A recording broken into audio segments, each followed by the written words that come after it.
Elles utilisent la bande dessinée pour dépeindre avec humour la vie quotidienne, les galères entre copines issues de la diversité, qu'elles qualifient même de desperate blédardes.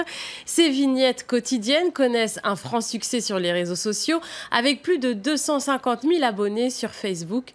Leurs créatrices, les sœurs Maïssa et Mayada Gargouri, sont les invitées du Journal de l'Afrique. Bonsoir. Bonsoir. Et merci d'être avec nous. Alors, les Desperate Blédardes, vous les avez créées en 2009. C'est des copines et c'est des petites vignettes où vous racontez un peu le quotidien des jeunes filles issues de votre génération. Vous êtes d'origine tunisienne, vous vivez en région parisienne. Comment est-ce que vous en êtes venue au dessin pour raconter les déboires de la jeunesse d'aujourd'hui ? Mayada. Moi, depuis toute petite, je dessine. Donc, en fait, c'est un moyen un peu de m'exprimer au quotidien. Donc, en fait, on s'est dit pourquoi pas raconter nos anecdotes en dessin. Et donc, ça a été créé en 2009. Donc, Mayada qui a voulu parodier la série américaine Desperate Housewives avec une version banlieusarde et une petite touche orientale. Alors justement, vous travaillez en binôme puisque Maïssa, vous faites le scénario, Mayada dessine. C'est au quotidien maintenant, c'est sur les... parce que vous avez sorti une bande dessinée, maintenant vous vous retrouvez essentiellement sur les réseaux sociaux. Comment est-ce que vous trouvez cette inspiration au quotidien? Parce que vous publiez justement beaucoup sur les réseaux sociaux. Alors on s'inspire de notre vécu, de celui de notre entourage, mais également de l'actualité nationale et internationale. Donc en fait, on s'informe régulièrement par le journal, mais également grâce aux réseaux sociaux. Donc l'information qui est assez diffuse en fait. Et de plus en plus facile. On va justement peut-être revenir sur un dessin précisément, un des plus récents. C'est la copine qui se fait maquiller par une autre copine. Vous avez créé le hashtag Kim Kardashian de Ouarzazate. Est-ce que c'est du vécu, Mayada ?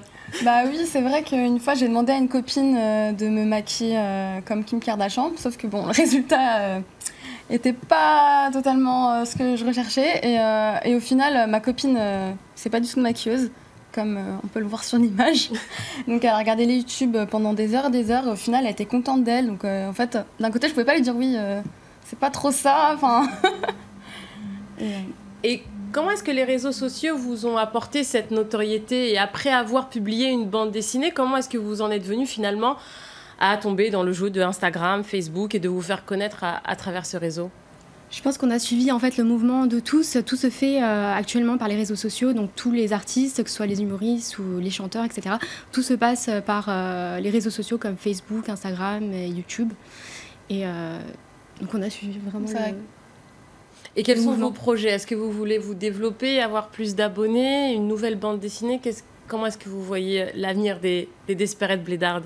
On a pas mal de projets, donc la publication d'une bande dessinée, pourquoi pas un dessin animé plus tard, et même un film ou une série télévisée.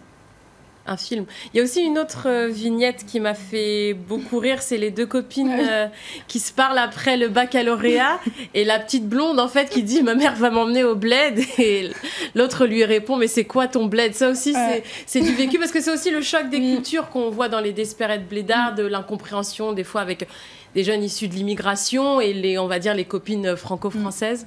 C'est vrai que ça, c'est du vécu. Cette planche, elle fait beaucoup rire les gens parce qu'au final, le mot bled, souvent, on l'utilise pour parler du bled d'origine. Et c'est vrai que cette fille-là, elle utilise ce terme pour parler de sa région de France qui est La Rochelle, en fait. Donc, c'est ça qui est assez amusant. En tout cas, je vous remercie beaucoup d'avoir été sur le plateau du journal. Merci à vous de nous avoir invités.